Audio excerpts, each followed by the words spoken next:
পশ্চিমবঙ্গে আসন্ন বিধানসভা ভোটের আগে রাজ্যবাসীর উদ্দেশ্যে এবার খোলা চিঠি দিলেন প্রধানমন্ত্রী। চিঠিতে ফের পরিবর্তনের ডাক দিয়েছেন নরেন্দ্র মোদী। আমার প্রিয় পশ্চিমবঙ্গবাসী, এই বলে চিঠিতে সম্বোধন করেছেন প্রধানমন্ত্রী। খোলা চিঠিতে মা কালীকে স্মরণ করেছেন তিনি। তাঁর স্বপ্নের সোনার বাংলার আবাল বৃদ্ধ বনিতা চরম বঞ্চনার শিকার। তাঁদের যন্ত্রণায় প্রধানমন্ত্রীর হৃদয়ও আজ ভারাক্রান্ত। অন্তরের অন্তঃস্থল থেকে তিনি একটি সংকল্প গ্রহণ করেছেন, পশ্চিমবঙ্গকে বিকশিত এবং সমৃদ্ধ করে তোলার সংকল্প। আর কতদিন মানুষ মুখ বুজে সহ্য করবে? এবার পরিবর্তন অপরিহার্য। চিঠিতে রাজ্যবাসীর উদ্দেশ্যে এই বার্তাই দিয়েছেন প্রধানমন্ত্রী।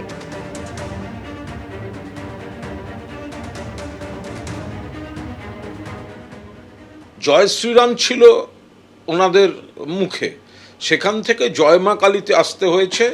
আমরা জয় বাংলাও বলিয়ে ছাড়বো ওই প্রধানমন্ত্রীকে দিয়ে। তিনি ড্যামেজ কন্ট্রোলে এখন মা কালীর দ্বারস্থ হতে যাচ্ছেন। তো এইসব বলেছেন, মানুষ প্রত্যাখ্যান করেছে। 24 সালে একই কথা বলেছেন, লোকসভার সিট কমে গেছে ওনাদের, আমাদের বেড়েছে।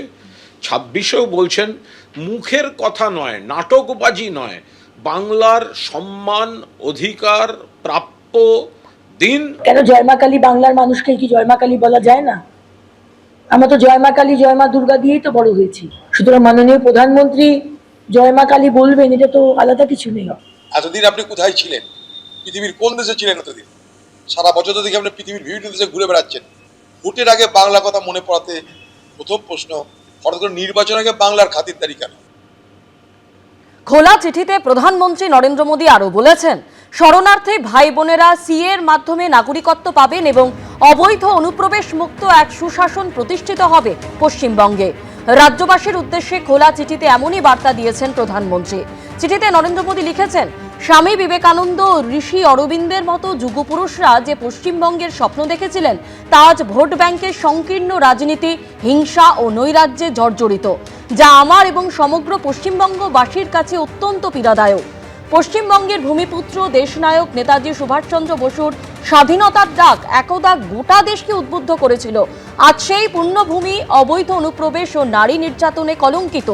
কবিগুরু রবীন্দ্রনাথ ঠাকুরের সোনার বাংলায় আজ ভুয়ো ভোটারের দাপট। প্রধানমন্ত্রী লিখছেন, ধর্মীয় হিংসার শিকার আমাদের শরণার্থী ভাই বোনেরা নাগরিকত্ব পাবেন এবং অবৈধ অনুপ্রবেশ মুক্ত এক সুশাসন প্রতিষ্ঠিত হবে আমার পশ্চিমবঙ্গে।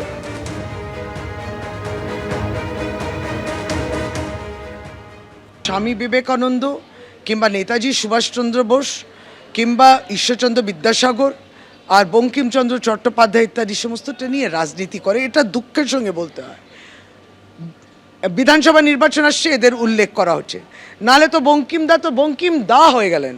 বাংলার নির্বাচন আসছে, বন্দে মাতরমকে নিয়ে একটা কন্ট্রোভার্সি তৈরি করলেন। আপনি তো পারলে বঙ্কিমচন্দ্র চট্টোপাধ্যায় আর রবীন্দ্রনাথ ঠাকুরের মধ্যে একটা বিবাদ জড়ানোর চেষ্টা করলেন, একটা বিবাদ তৈরি করার চেষ্টা।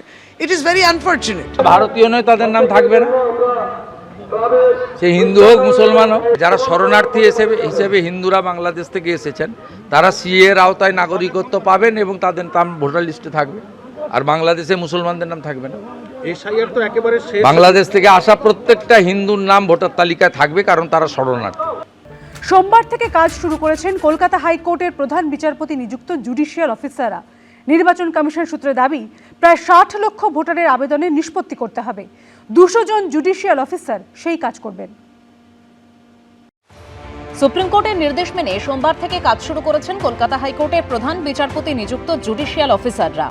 কাজ কি শুরু হলো? হ্যাঁ, কাজ শুরু হয়ে গেছে। সোমবার বিকেলে সংশ্লিষ্ট সব পক্ষকে নিয়ে বৈঠকে বসেন হাইকোর্টের প্রধান বিচারপতি সুজয় পাল। কিন্তু কত সংখ্যক আবেদনের নিষ্পত্তি করতে হবে তাদের?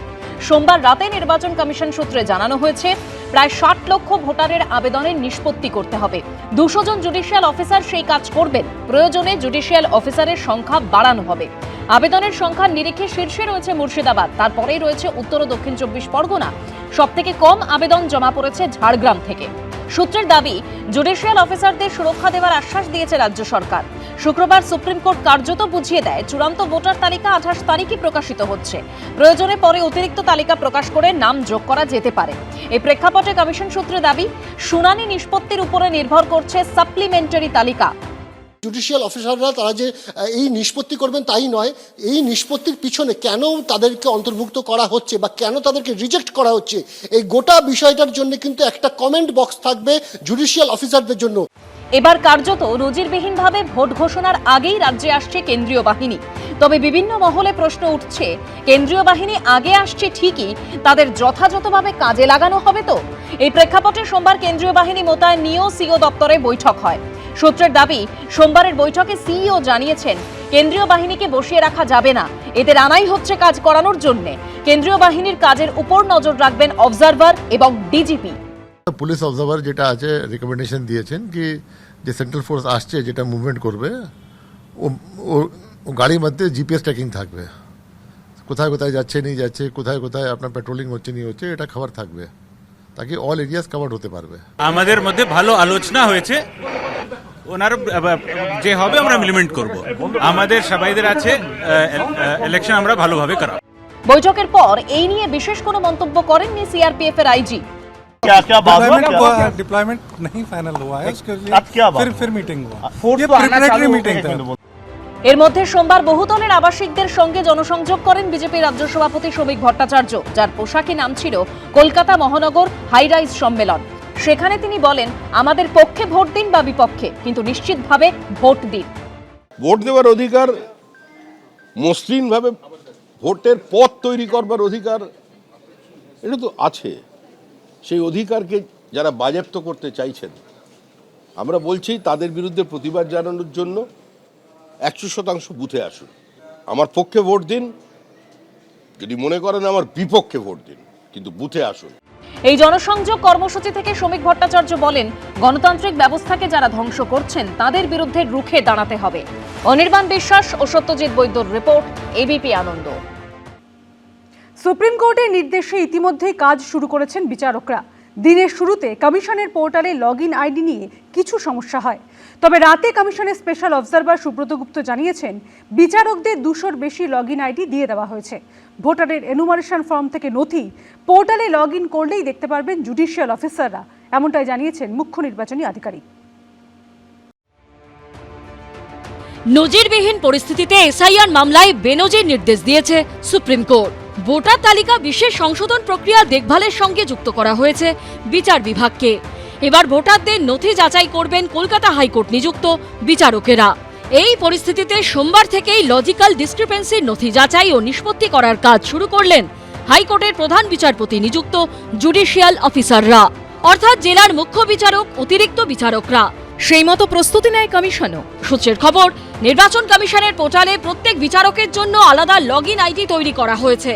লগইন করার পর সংশ্লিষ্ট বিচারকের জন্য নির্দিষ্ট এলাকায় যাচাইয়ের অপেক্ষায় থাকা ভোটারদের তথ্য খুলে যাবে। সূত্রের খবর, স্ক্রিনের বাঁদিকে দেখা যাবে সংশ্লিষ্ট ভোটারের এনুমারেশন ফর্মের তথ্য, তার সঙ্গেই থাকবে ওই ভোটারের জমা দেওয়া সমস্ত নথি, আর ডান দিকে থাকবে এসআইআর প্রক্রিয়ার বিভিন্ন পর্যায়ে সংশ্লিষ্ট ভোটার সম্পর্কে বিএলও, ইআরও, এইআরও, মাইক্রো অবজারভাররা কি পর্যবেক্ষণ দিয়েছেন সেই তথ্য। সেগুলো সবই দেখতে ও যাচাই করতে পারবেন বিচারকরা, অর্থাৎ জুডিশিয়াল অফিসাররা। এরপর সংশ্লিষ্ট ভোটারের নাম চূড়ান্ত তালিকায় থাকার ছাড়পত্র দিচ্ছেন কিনা সেটা তাকে টিক মার্কের মাধ্যমে জানাতে হবে। পাশাপাশি বিচারকদের পর্যবেক্ষণ দেওয়ার জন্য থাকছে নির্দিষ্ট জায়গা। কিন্তু সূত্রের খবর, সোমবার দিনের শুরুতে লগইন করতে গিয়ে সমস্যায় পড়েন বেশ কিছু বিচারক। তবে বেলা বাড়ার সঙ্গে সঙ্গে কমিশনের তরফে সেই সমস্যার কিছুটা সুরাহা করা হয়। পোর্টাল অনেক জায়গায় আরাম হয়ে গেছে, পোর্টাল অনেক জায়গায় আরাম হয়ে গেছে। মাঝখানে স্টার্ট হয়েছিল একটা টিদিং প্রবলেম ছিল, কিছু কিছু জায়গায় ওটিপি প্রবলেম ছিল, এখন অনেক জায়গা সলভ হয়ে গেছে। লগইন আইডি কি দেওয়া সম্ভব? হ্যাঁ লগইন আইডি দিয়ে দেওয়া হয়েছে, প্রায় 200-র কাছাকাছি লগইন আইডি দেওয়া হয়েছে। 28শে ফেব্রুয়ারি ভোটার তালিকা প্রকাশের কথা, সামনে পাহাড় প্রমাণ কাজ। এসআইআর এর চূড়ান্ত পর্বে এবার বিচারকদের ওপর রয়েছে লক্ষ লক্ষ ভোটারের নথির ফাইনাল যাচাইয়ের গুরু দায়িত্ব। সৌভিক মজুমদার, অনির্বাণ বিশ্বাস ও রুমা পালের রিপোর্ট, এবিপি আনন্দ। এবিপি আনন্দ, এগিয়ে থাকে, এগিয়ে রাখে।